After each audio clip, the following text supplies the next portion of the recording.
I went from working in Silicon Valley to opening a multi-million-dollar halal barbecue restaurant.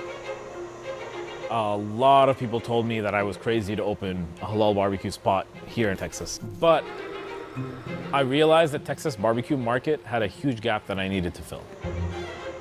My name is Salahodeen Abdul-Kafi. I am the owner of Kafi BBQ here in Irving, Texas. It is a lot more difficult to be a halal barbecue restaurant. We don't serve pork at Kafi BBQ, and in Texas, pork is the highest margin item on every menu because it's really cheap to acquire and it's really fast to cook. So we had to more or less reinvent the wheel to make this work. We made just under $2.3 million in total revenue our first year in business. For 2026, our projected revenue is between $3.6 and $4 million. What we're trying to do here is we're trying to make the best barbecue in Texas that happens to be halal. You didn't move here intending to start a business, right? Absolutely not. I would have to be a complete fool to move to Dallas, Texas to open a barbecue spot. No, don't ever do that. I worked in tech for 14 years. Places like Google and YouTube, Shopify, Microsoft. I was feeling a little bit disillusioned in tech. I wanted a fresh start, figured out how to make brisket through YouTube videos and started doing brisket drops from my house. Total revenue, the 1 year that we were at pop-up was about $60,000. Then I felt like I was ready to open my own restaurant. All right. These are our briskets for the week. We have 108 briskets that we prepped for this week. These have already all been salted. This is about $15,000 worth of brisket right here. This is a Wagyu X brisket. See this amazing kind of intermuscular fat down here. We use about between $12,000 and $18,000 worth of brisket each week. The reason I'm trying to take all this top fat off is because I don't want for people's bite of brisket to just be like a big gob of fat. And the other thing is, if there's too much fat on the brisket, you won't get as much smoke flavor. A lot of people don't account for shrinkage or product loss, if you will. Let's say you buy a 20-pound brisket, you're trimming off what you need to trim off. It's gonna go down to, let's say, 16 pounds. And then from 16 pounds in the smoker, the fat from the brisket, the water from the brisket is all gonna evaporate away after a 16-hour cook. So a 20-pound brisket is gonna result in a 6.4 pounds of cooked brisket. This is our brisket rub. Our rub is something that I developed over a 6-year period that intersects my Iraqi heritage with classical Texas barbecue. My parents moved from Iraq to Missouri, and we had amazing food growing up. My mom, she had a cookbook that she had from her grandmother, passed down through the generations. A lot of the flavors that I grew up with were missing across Texas barbecue for obvious reasons. It's not very common to have like Arab spices or anything like that in Texas barbecue. I have 13 spices in my barbecue rub. It's a little different than most barbecue spots where they probably max around 4 or 5. We spend about $1,000 a week on spices. This is now ready to be put on our briskets. Our brisket takes 3 full days to make, and my favorite foods have always been foods that just take a really long time to make. I could like taste the amount of time it takes for something to be made. Kafi BBQ is gonna be a little bit more expensive than the other Texas barbecue that's in the area.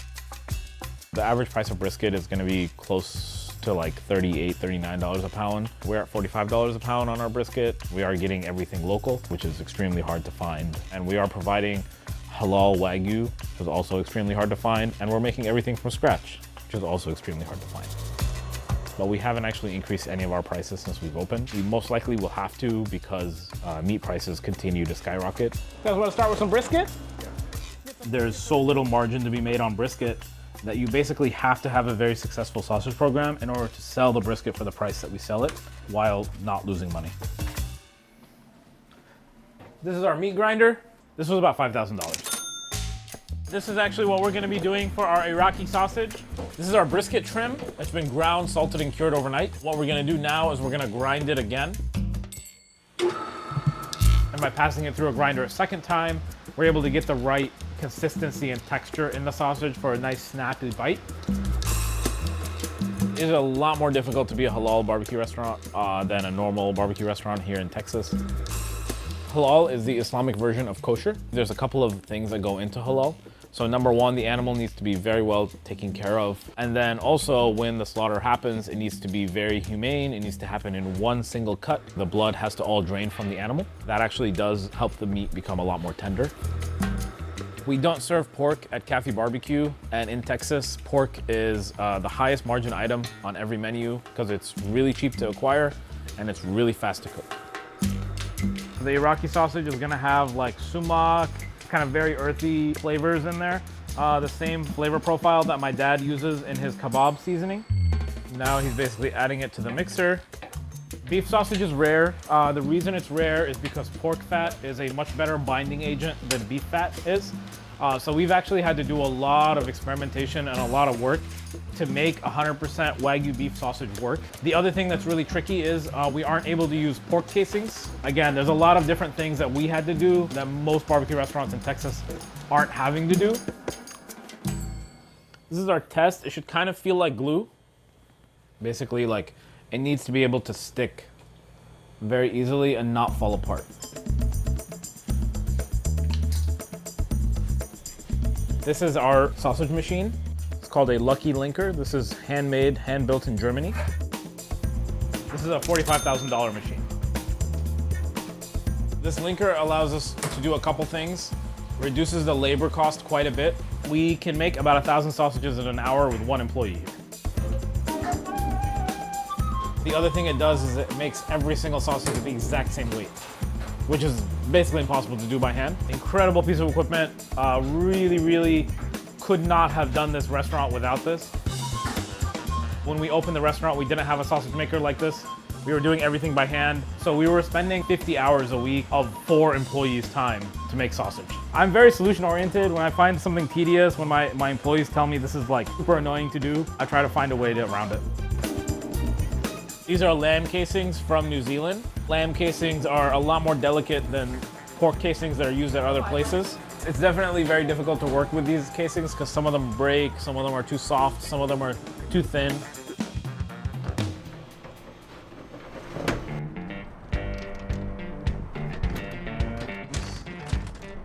This is our M&M 2000 smoker. We can load about 900 to 1,000 sausages at a time in the rotisserie right here. This is a $45,000 smoker.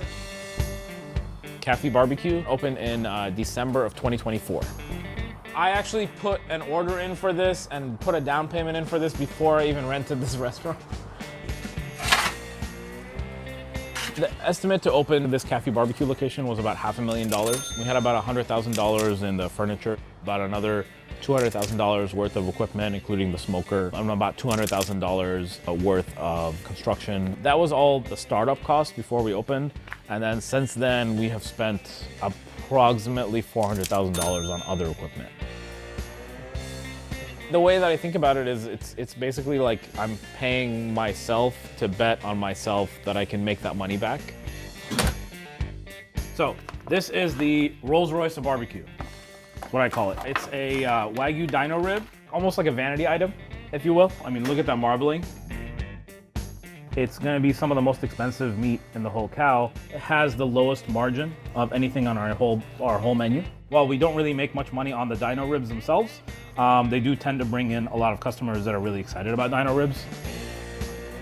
So the dino ribs are usually the first to sell out. We don't ever want to be in a place where we don't sell out of our dino ribs, because if we don't, then that's just a huge financial loss to the restaurant. Barbecue is an industry in general where you have extremely high food costs. On an average month, we are paying about $120,000, $130,000 for food, right? Which is an astronomical figure for any restaurant. And then we are paying $50,000 a month in our labor costs alone. And then you have a bunch of other things that you have to account for. You know, the disposables is about another $5,000. The spices is another couple $1,000s. The rent here is about $15,000. The utilities is about $5,000. Marketing is another $5,000. You have to have a pit master. You have to pay for wood. So in total, we're spending roughly about $210,000, $220,000 a month. When you add all of that up, you're really not left with that much profit at the end of each month, even though our revenue is so high. We made just under $2.3 million in total revenue our first year in business. For 2026, our projected revenue is between $3.6 and $4 million. I haven't paid myself anything since we opened the restaurant, so I've just been using my savings. So it'll be interesting to maybe spend a little bit of money on myself.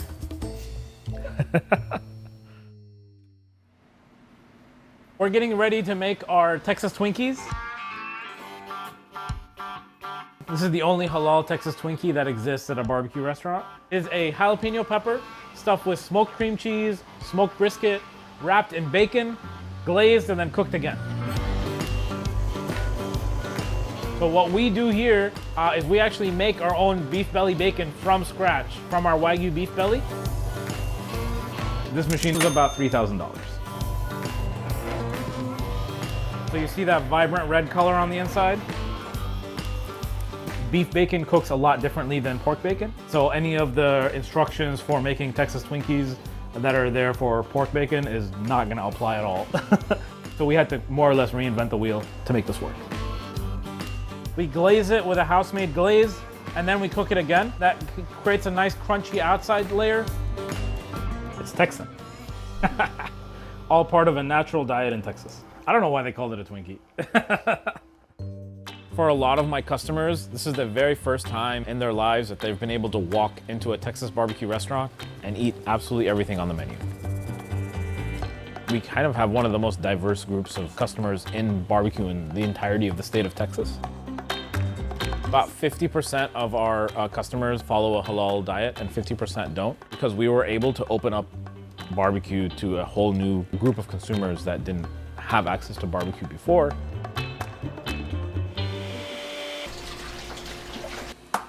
I have a very strict thing here at Kafi BBQ, which is we don't cut corners. So for me, the guideline here is it's made here. We make everything here from scratch. When it came time to make the banana pudding, of course we had to make the wafers from scratch. Of course we made the pudding from scratch. This is our station to make our pistachio chocolate cheesecake, which is our specialty dessert right now. This bag of raw pistachios is about $100. We make our own pistachio paste in-house. It's not very common when you see like a pistachio dessert that they actually made the paste in-house. It's gonna be much fresher, it's gonna have a lot more flavor to it. This is some of the most expensive chocolate in the world. This 6-pound bag cost us almost $150. I'm never tempted to go cheaper. I'm always tempted to go more expensive. Not just because expensive is better or anything like that. It's because our customers, they're already paying a very high premium for barbecue. And so if you're gonna have that barbecue experience and it's not good, it's gonna be really disappointing to you. I'm using the absolute best ingredients that I can in everything that we make. These are the cheeses we use for our smoked Gouda mac and cheese. This log is about $35. Tillamook extra sharp cheddar. This log is gonna be about $140. And this is a German Gruyere. This is a Danish smoked Gouda. This log is about $50. So Lily is behind me assembling the jalapeno cheddar cornbread. I'm right here grinding the cheese. We shred all of our cheese in-house. We have never bought any shredded cheese. When you shred cheese in a factory, they add cellulose to that. Cellulose is basically wood pulp. We grate everything fresh. Everyone always gets a bite at the end. That's the cheese tax. Always the cheese tax.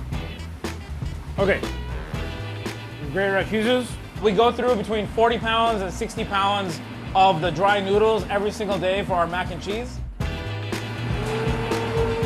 We have 7 different spices that we add to our mac and cheese sauce, as well as 3 different cheeses that we add to it. Our mac and cheese is actually our most sold side here. We usually sell about 500 to 600 servings of mac and cheese every weekend. The last thing we're gonna show you is how we make our homemade bread, which we give out to everyone for free on their tray. We're making about 5 batches of fresh bread every single day. And that's on purpose. We want the bread to be as fresh as possible so that when we're serving it on the line, it was baked an hour ago. So you're gonna get some of the freshest bread that you've ever had in your life. D Magazine, which is the largest circulating magazine in Dallas, they named us top 12 barbecue restaurant in Dallas and Fort Worth. And that was based on the first week that we were open, which was pretty crazy to us. We also won an award from Eater They named us one of the 15 best new restaurants in America. I do really think that we can get to a point where our barbecue restaurant is Michelin star. So that's something that I'm really aiming for here because we're doing stuff that a lot of people have never done before with barbecue.